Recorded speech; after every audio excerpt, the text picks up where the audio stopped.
మాజీ మంత్రి వైఎస్ వివేకానందరెడ్డి కుమార్తె సునీతారెడ్డి ఏపీ సీఎం జగన్ పై సంచలన వ్యాఖ్యలు చేశారు. తన సోదరుడు జగన్ కి ఆయన పార్టీ వైసీపీకి ఓటు వేయవద్దని కోరారు. రాష్ట్రాన్ని అప్పుల పాలే కాదు నవ్వుల పాలు కూడా చేసిన ఘనత జగన్ రెడ్డిదే అని జిల్లా తెలుగుదేశం పార్టీ అధ్యక్షులు పల్లా శ్రీనివాసరావు అన్నారు.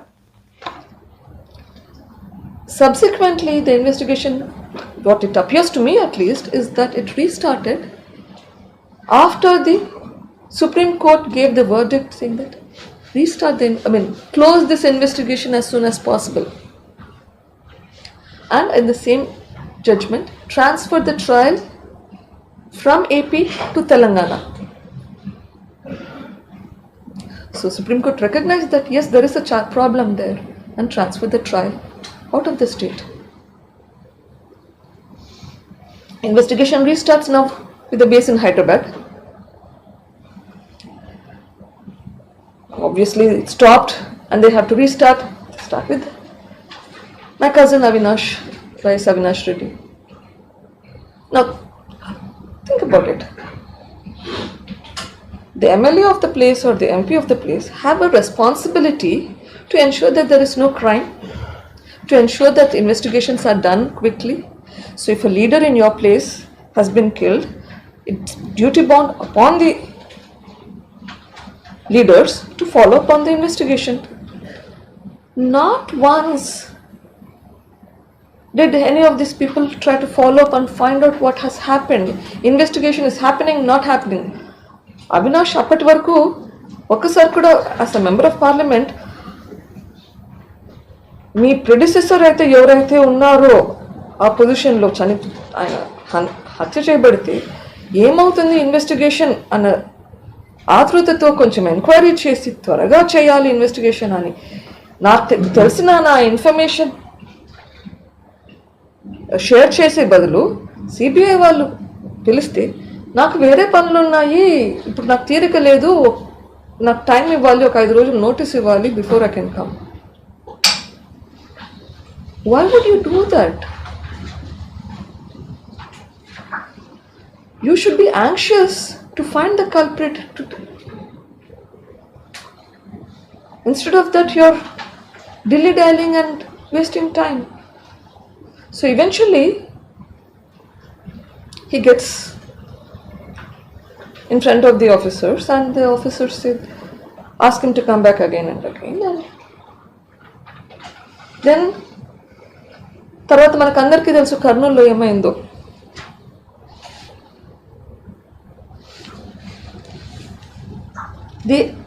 Has anybody seen anywhere in the country where CBI goes and waits for 2 days ఒక ఊర్లో wait for the suspect to come to them? If they've gone to question, you question. If they've gone to arrest, you arrest. Neither. They ask local police for assistance. Local police?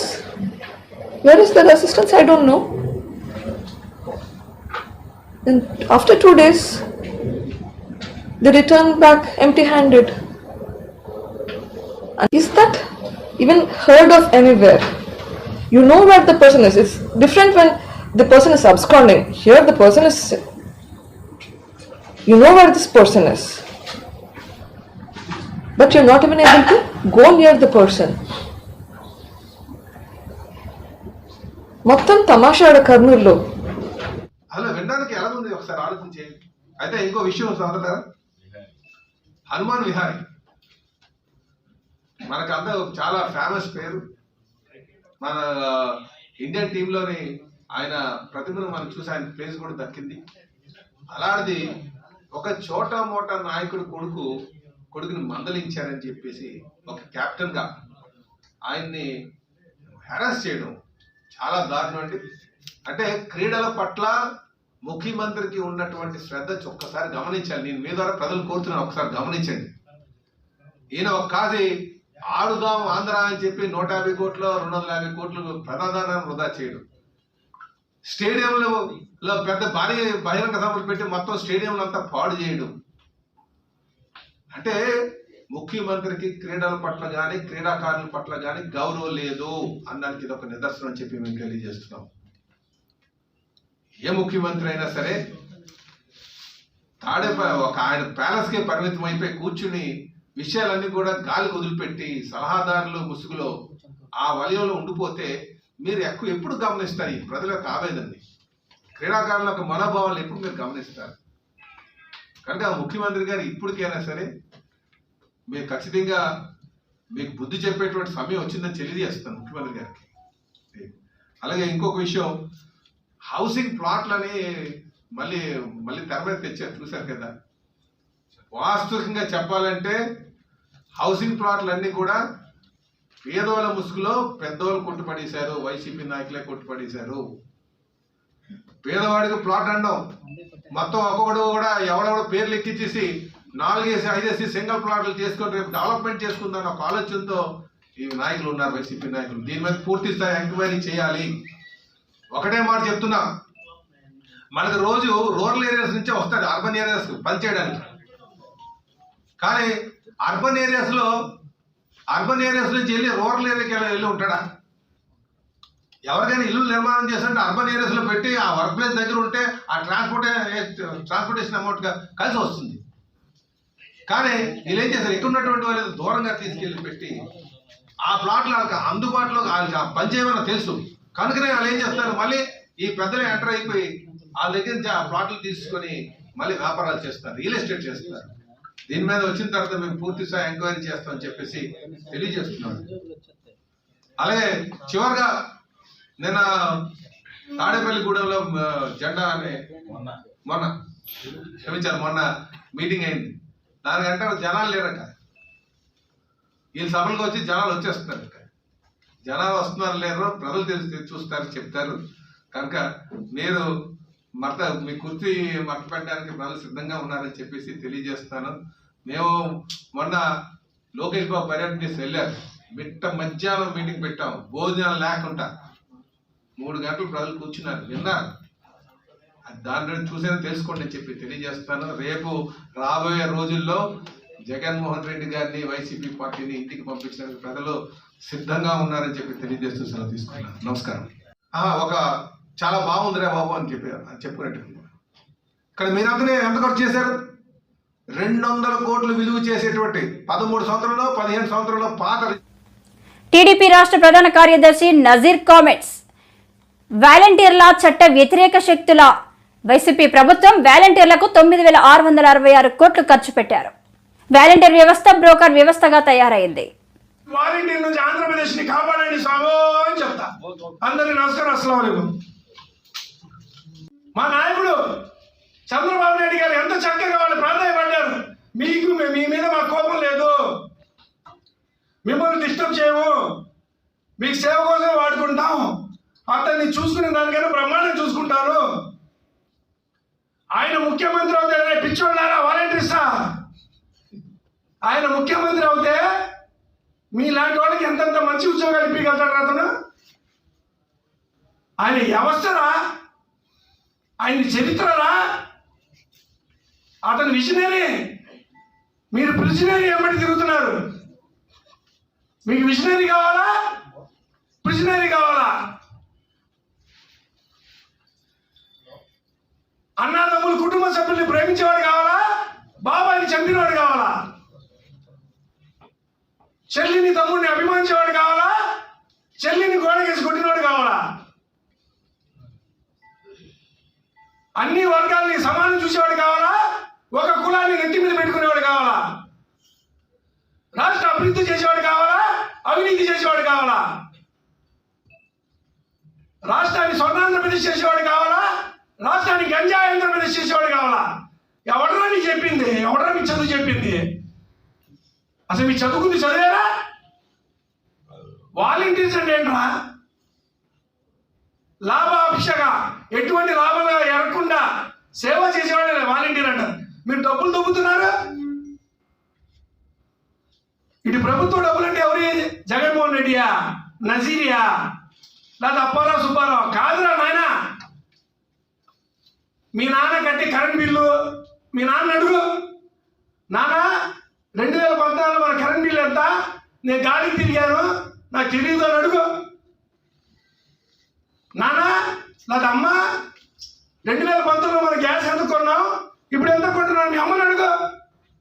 అక్క ఇంట్లో పప్పు ధాన్యాలు తెచ్చుకునేవాళ్ళం, నాన్న ఎంత ఇస్తే తెచ్చేదానివి, ఇప్పుడు ఎంత తెస్తున్నాడు మీ అక్కని అడుగు. 5,000 కోసం రాష్ట్రాన్ని తాకట్టు పెడుతున్నారు కదా. అది కాకుండా వాళ్ళ దగ్గర నుంచి మిమ్మల్ని ప్రబలంలో పెడుతూ బయట వింటున్నాం, మీకు సెల్ ఫోన్లు ఇస్తున్నారంట, డబ్బులు ఇస్తున్నారంట. జనాల దగ్గర దొబ్బిన డబ్బులు ఎన్నన్నా ఇస్తారా, కానీ మీకు భవిష్యత్తు ఇలేడరా. అర్థం చేయించుకోండి రా. నా కర్మ ఈ రాష్ట్రాన్ని సర్వనాశనం చేస్తున్నారు కదా మీరు కూడా వాటితో కలిసి. చివరిగా ఎలక్షన్ కమిషన్ ఆఫ్ ఇండియాకి అవసరమైతే ఢిల్లీ కూడా వెళ్తా నేను. బాబు జగన్ నుంచి కాపాడటం కాదు, మాకు ఈ వాలంటీర్ల నుంచి కాపాడండి బాబు అని. మాకు జగన్ కాదు, అలాంటి క్రిమినల్ని నెత్తి మీద పూజిస్తున్న ఈ వాలంటీర్ నుంచి ఈ రాష్ట్రంలో ఉన్న 5,76,66,000 మంది జనాభా. 5 కోట్లు కాదు స్వామి, మా నాయకులు కూడా 5 కోట్లు అది ఎప్పుడో దాటిపోయారు స్వామి. 5,76,66,000 మంది జనాభాని ఈ దుష్టపాల నుంచి ఈ 2,55,000 వాలంటీర్లు అజ్ఞానులు అమాయకులు అనలేము. ఎందుకంటే ఒక్కసారి వాలంటీర్కి చెప్తాం నువ్వు తప్పు చేస్తున్నావని, 2 సార్లు చెప్తాం, 3. జగన్ పక్కకి పోతే జరిగే నష్టంపై ప్రతి ఒక్కరూ ఆలోచన చేయాలి, సీఎం జగన్ పిలుపునిచ్చారు. మారీచులతో యుద్ధం చేస్తా ఉన్నాం. మంచి చేయడానికి మీ బిడ్డ మీ అన్న 4 అడుగులు ముందుకు వేస్తే 8 అడుగులు లాగాలని చెప్పి తాపత్రయపడే శక్తులతో ఈరోజు యుద్ధం చేస్తా ఉన్నాం. ఈరోజు యుద్ధం జరుగుతూ ఉన్నది, వాళ్ళు చేస్తా ఉన్న యుద్ధం కేవలం జగన్తో కాదు. ప్రతి ఒక్కరూ ఆలోచన చేయండి.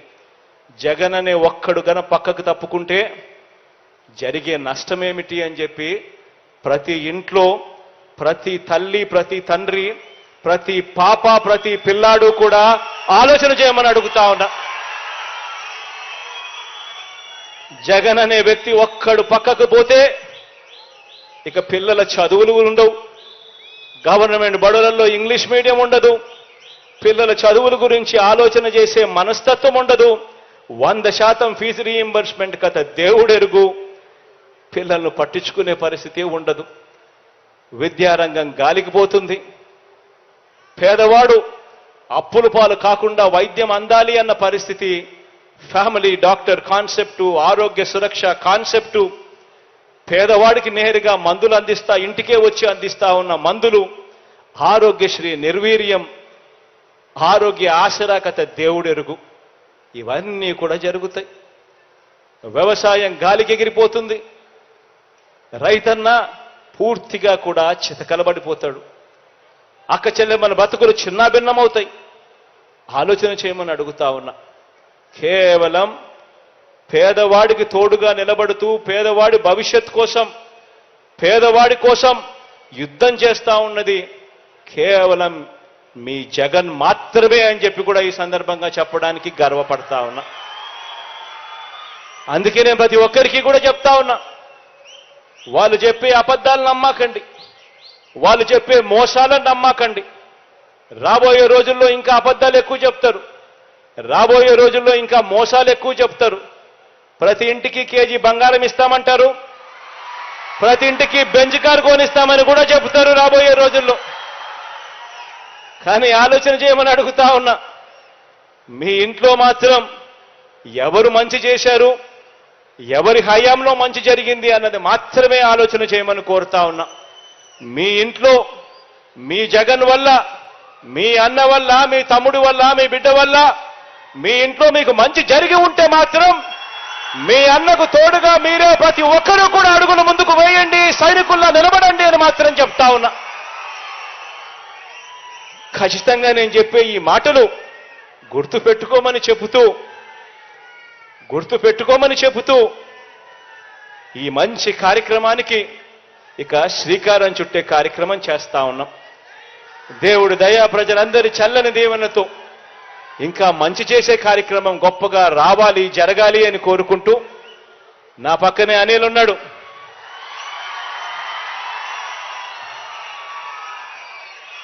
నిజంగా అనిల్ను చూసినప్పుడల్లా నాకు అనిపిస్తుంది, అనిల్ మాదిరిగా ప్రతి ఎమ్మెల్యే కూడా ఉంటే మాత్రం ప్రతి నియోజకవర్గానికి మంచి జరుగుతుంది. మనిషిలో నిజాయితీ ఉంది, నిబద్ధత ఉంది.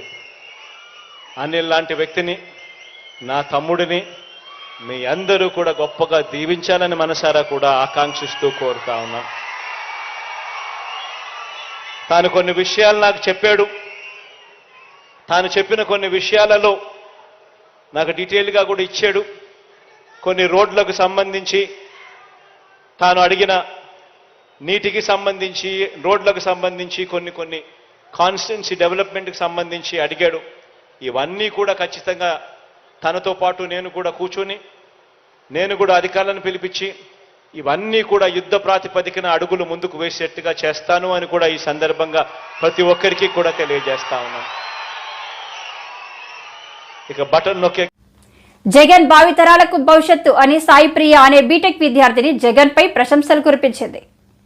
సభాయ నమః. వేదిక మీద ఉన్న పెద్దలందరికీ నా హృదయపూర్వక నమస్కారాలు. మన ప్రియమైన మన జగనన్నకు నా పేరు దిల్షాద్. మా నాన్నగారు షేక్ కాసిం. మాదొక పేద కుటుంబం. మా నాన్నగారు ఆయన జీతం మీదే మా ఇల్లు గడుస్తుందన్న. ఎన్నో ఆర్థిక ఇబ్బందులు పడుతూ ఇప్పుడు నేను వెలగపూడి రామ్ ఇంజనీరింగ్ కాలేజ్ లో సివిల్ ఇంజనీరింగ్ 3 చదువుతున్నానన్నా. ఇంటర్మీడియట్ అయిపోయిన తర్వాత ఎంసెట్ ఎగ్జామ్ రాయడానికి కాలేజ్ కు వెళ్ళినప్పుడు ఆ కాలేజ్ ఫెసిలిటీస్ చూసి, అక్కడ ఇన్ఫ్రా చూసి, అరే కాలేజ్ లో కదా చదువుకోవాలి, ఇలా కాలేజ్ లో చదివితే కదా మంచి ఫ్యూచర్ ఉంటుంది అని స్తోమత లేదు, చదివించేంత డబ్బులు లేవు. అప్పుడు వచ్చారన్నా మీరు, నేనున్నాను, నేను విన్నాను అంటూ అన్నట్టుగానే, మాట ఇచ్చినట్టుగానే విద్యా దీవెన ఎందరో మంది విద్యార్థులను మీరు, అలాగే మీ దీవెన ఏ కాలేజ్ లో అయితే నేను చదవలేను అనుకున్నానో కాలేజ్ లో ఇప్పుడు నేను సివిల్ ఇంజనీరింగ్ చేస్తున్నాను. అది మీ గొప్పతనమే అన్నా. విద్యా దీవెనే కాకుండా వసతి దీవెన కూడా మీరు వెనకాడకూడదు, ఎలాంటి ఇబ్బందులు మీరు పడకూడదు అని అప్పుడు కూడా మీరు మాకు తోడని. నేను రోజు బస్ లో వెళ్ళొస్తూ ఉంటాను. మీరు వసతి దీవెన డబ్బుల్ని నేను కోర్సులు నేర్చుకోవడానికి వాడానన్నా. వసతి దీవెన, విద్యా దీవెన అంటూ విద్యా దీవెన 1,32,000 రూపాయలు నా ఫీజుని మీరు చెల్లించారన్నా 2 సంవత్సరాలు. ఆ వసతి దీవెన డబ్బుల్ని మా కరికులం లో ఉండే కోర్సులు ఆటో క్యాడ్, రెవిట్ వాటిని నేర్చుకున్నానన్నా నేను. అంతేకాకుండా స్టాట్ ప్రో కూడా ఇప్పుడు నేర్చుకుంటున్నాను. దీనివల్ల మా కోర్ సబ్జెక్ట్ లో సాఫ్ట్వేర్స్ అన్నిటి మీద నాకు గ్రిప్ వచ్చిందన్నా. ఇవే కాకుండా వేరే బ్రాంచ్ వాళ్ళ సి, పైథాన్ ప్రోగ్రామింగ్ కూడా నేను నేర్చుకున్నాను. దానివల్ల ఏంటి అంటే నేను మా కోర్ జాబ్స్ చేయగలుగుతాను. అంతేకాకుండా సాఫ్ట్వేర్ జాబ్స్ కూడా ఎలిజిబుల్. ఇదంతా అన్నా. ఎవరన్నా మనకి సాయం చేస్తే ఆ సాయాన్ని ఎప్పుడూ మర్చిపోకూడదు. మనం ఎవరికన్నా సాయం చేస్తే ఆ సాయం గుర్తుంచుకోకూడదు అని పెద్దలు చెప్పారన్నా. నాకు దక్కిన గొప్ప సాయానికి కృతజ్ఞత తెలుపుకోవడానికి ఈ రోజు నేను ఈ స్టేజ్ నుంచి మాట్లాడుతున్నానన్నా. ఇది కూడా మీ వల్లనే, మీరిచ్చిన ధైర్యమే అన్నా. ఇదే కాకుండా టాప్ యూనివర్సిటీస్ లో, వరల్డ్ లో ఉండే టాప్ యూనివర్సిటీస్ లో ఎంఎస్ చేయాలనేది నా డ్రీమ్ అన్నా. అప్పుడు కూడా మళ్ళీ అదే ప్రశ్న, ఆర్థికంగా మనకి స్తోమత లేదు, అంత దూరం వెళ్ళి చదువుకోవాలంటే మనం అంత ఖర్చు చేయలేము అని. అప్పుడు కూడా మళ్ళీ మీరు మాకు అండగా నిలుస్తానని మాట ఇచ్చారన్నా. విదేశీ విద్యా దీవెనతో దాదాపు రూపాయల వరకు ఈ అన్న నీకు అండగా నిలుస్తా, ఎక్కడికన్నా వెళ్ళి నువ్వు చదువుకో చెల్లి అని మీరు అమలు చేశారన్నా. ఇదే కాకుండా ఆనాడు వేమన గారు పట్టు పట్టరాదు, పట్టి విడువరాదు, పట్టెనేమి బిగిన పట్టవలయు, పట్టి విడుట కన్న పడి చచ్చుటేమో అని చెప్పారన్నా. ఇప్పుడు కూడా మీరు యువతకి అలాగే ప్రోత్సాహం ఇస్తారన్నా. మీరు ఏదన్నా పట్టుపట్టి చెయ్యాలనుకుంటే, చదవాలనుకుంటే ఈ అన్న మీకు తోడుండి మీతో నడుస్తాడు. చేశారన్నా. ఇదే సందర్భంగా ఇంకొక మాట చెప్తానన్నా. మాల్కమ్ గ్లాడ్వెల్ అనే ఒక ద అవుట్లేయర్స్ అనే ఒక బుక్ రాశారన్నా. అందులో 10,000 hours థియరీ అని ఒక థియరీ ఉంటదన్నా. అందులో ఏంటి అంటే ఎవరన్నా ఒక వ్యక్తి 10,000 hours ఒకే పనిని కంటిన్యూస్ గా చేస్తే వాళ్ళు దాంట్లో నిష్ణాతులు అవుతారంటన్నా, రెనాట్ ప్రొఫెషనల్స్. అలాగే అంత టైం స్పెండ్ చేసిన వాళ్ళందరూ ఇప్పుడు వరల్డ్ లో టాప్ ప్రొఫెషనల్స్ అయ్యారు.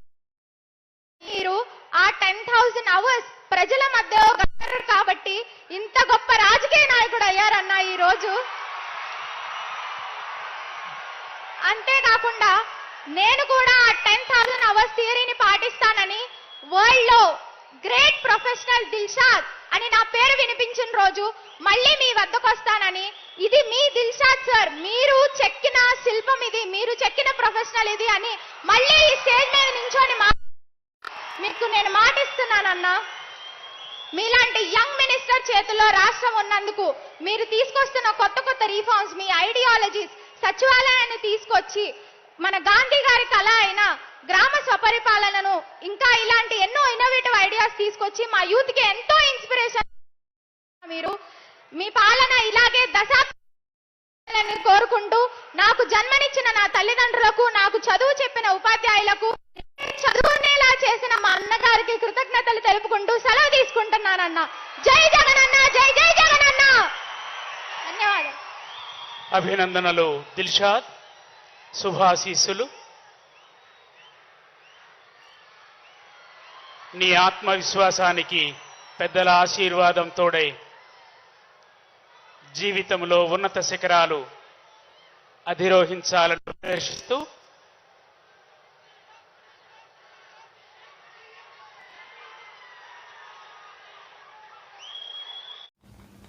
ప్రజాక్షేత్రంలో ఎదుర్కోలేక టీడీపీ నాయకులపై, కార్యకర్తలపై కేసులు పెడుతూ జైలుకు పంపిస్తున్న జగన్ రెడ్డికి వస్తున్న ఎన్నికల్లో ఘోర పరాభవం తప్పదు అని టీడీపీ మాజీ మంత్రి లారావు అన్నారు.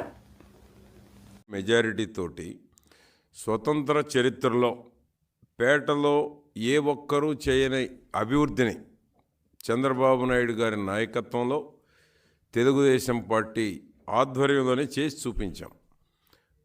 రాజకీయంగా ప్రజాక్షేత్రంలో నన్ను ఎదుర్కోలేక అక్రమ కేసులు పెట్టి నా కుమారుణ్ణి అరెస్టు చేసి నన్ను నైతికంగా ఇబ్బంది పెట్టాలనే ప్రయత్నం స్పష్టంగా కనపడుతూ ఉంది. మీ బెదిరింపులకు భయపడేది లేదు. నేను న్యాయాన్ని, ధర్మాన్ని నమ్ముకొని ముందుకెళ్తున్నాను. నేను నమ్ముకున్న న్యాయం, ధర్మం నాకు అండగా ఉండటం ఈ రాష్ట్ర ప్రజలు చూడబోతున్నారు. మీరు అరాచకాలు, అకృత్యాలనే నమ్ముకున్నారు. అవే మిమ్మల్ని తొక్కిపెట్టడం కూడా తథ్యం.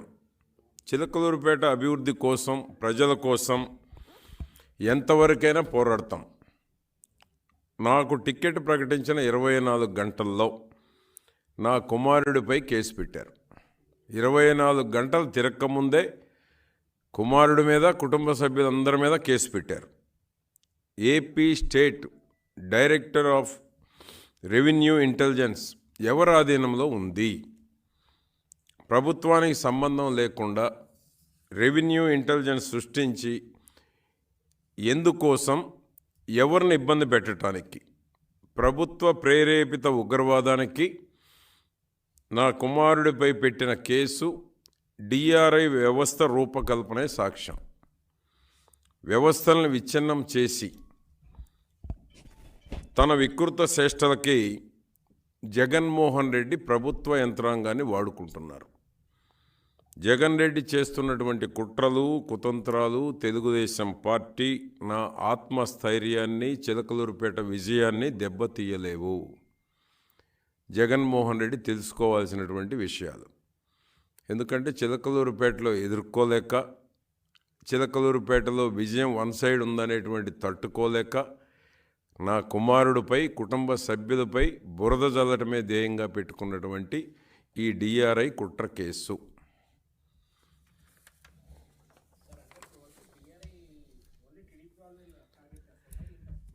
డిఆర్ఐ వ్యవస్థని ఏర్పాటు చేసుకుంది జగన్మోహన్ రెడ్డి గారు. ప్రతిపక్ష పార్టీ నాయకుల్లో ఎవరైతే సమర్థత ఉన్నారో, ఎవరినైతే దెబ్బతీయాలి, ఎవరి మీద కుట్ర చేయాలి, ఎవరి మీద బురద చల్లాలి, ఎవరి మీద అక్రమ కేసులు పెట్టాలి, దానికోసం రూపకల్పనే ఈ డిఆర్ఐ, ఏపీ స్టేట్ డిఆర్ఐ. కేవలం దానికోసమే ఏర్పాటు చేసుకున్నాడు జగన్మోహన్ రెడ్డి గారు. డిఆర్ఐ వ్యవస్థ ఏర్పాటు చేసినటువంటి దగ్గర నుంచి ఈ రోజు వరకు కూడా తెలుగుదేశం పార్టీ నేతలే లక్ష్యంగా డిఆర్ఐ పనిచేస్తూ ఉంది. నోటీసులు ఇవ్వలేదు. నాకు సీటు ప్రకటించిన 24 గంటల్లో కేసు రిజిస్టర్ చేశారు. రిజిస్టర్ అయినటువంటి కేసు ఆన్లైన్లో పెట్టలేదు. మాకెక్కడ నోటీసు ఇవ్వలేదు. ఇది జరిగినటువంటి వాస్తవం.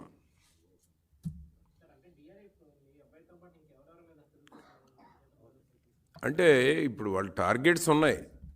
ఎన్నికల సమయం, డైవర్ట్ చేయాలి. తాడేపల్లిగూడెం సభ బ్రహ్మాండంగా సక్సెస్ అయింది. చంద్రబాబు గారు పవన్ కళ్యాణ్ స్పీచ్ ప్రజల్లో డిస్కషన్ జరుగుతుంది. దాన్ని డైవర్ట్ చేయాలి. దాన్ని డైవర్ట్ చేయటంలో భాగమే నా కుమారుడి మీద పెట్టినటువంటి ఈ డిఆర్ఐ కేసు. నిన్నంతా మీడియా డైవర్ట్ అయిపోయింది కదా. ఈరోజు గురజాలు జరగబోతోంది. రేపు మళ్ళీ ఎల్లుండి ఎవరినొకరిని పెడతారు. ఒక సభ జరగటం, తెల్లారి డైవర్షన్కి ఈ డిఆర్ఐ ఒకరిని బలి చేయటం. ఆ విధంగా ఈరోజు డిఆర్ఐ ప్రతిపక్షంలో ఉన్న తెలుగుదేశం పార్టీ నాయకుల టార్గెటే ఎజెండాగా డిఆర్ఐ పనిచేస్తూ ఉంది. ఇంకా ఉంటారు, మీరే చూడబోతారు. ఇప్పుడు జరిగినవి చూశారు. కొన్ని ఎవరెవరు జరుగుతాయనేటువంటిది కాలమే నిర్ణయిస్తూ ఉంది. వాళ్ళు టార్గెట్గా పెట్టుకున్నారు కొంతమందిని. తెలుగుదేశం పార్టీలో బలమైనటువంటి వాళ్ళని ఎట్లా దెబ్బతీయాలి, ఎట్లా బురద చల్లాలి, ఎట్లా క్రెడిబిలిటీ దెబ్బతీయాలి అనేటువంటి ఆలోచన తప్ప దానివల్ల వాళ్ళకే నష్టం జరుగుతుంది అనేటువంటిది వాళ్ళకి ఇంకా రియలైజేషన్ రాలేదు. వాళ్ళు ఎంతసేపటికి ఎదుటివాడిని దెబ్బ కొట్టామని సంతోషిస్తున్నారు తప్ప, ఎదుటివాడి మీద కేసులు పెట్టామని సంతోషిస్తున్నారు తప్ప, ఎదుటివాడి మీద నాలాగా కేసులు పెట్టాలనే ఆతృత తప్ప దీనివల్ల ఎవరి గోతిలో వాళ్ళు పడబోతున్నాం అనేటువంటిది తెలుసుకోవట్లా ఈ రోజుకి కూడా. వాళ్ళు తన చెల్లె మాట్లాడింది అన్న గురించి. తన చెల్లికే అన్న మీద నమ్మకం లేకపోతే ఇంకా రాష్ట్ర ప్రజలకు ఏముంటుందని నేను అడుగుతా ఉన్నాను. చెల్లికే లేదు, ఇంకా మాలాంటి వాళ్ళకి ఏ విధంగా ఇబ్బంది పెట్టాలో చూస్తున్నారు రాష్ట్ర ప్రజలు నిన్న నుంచి.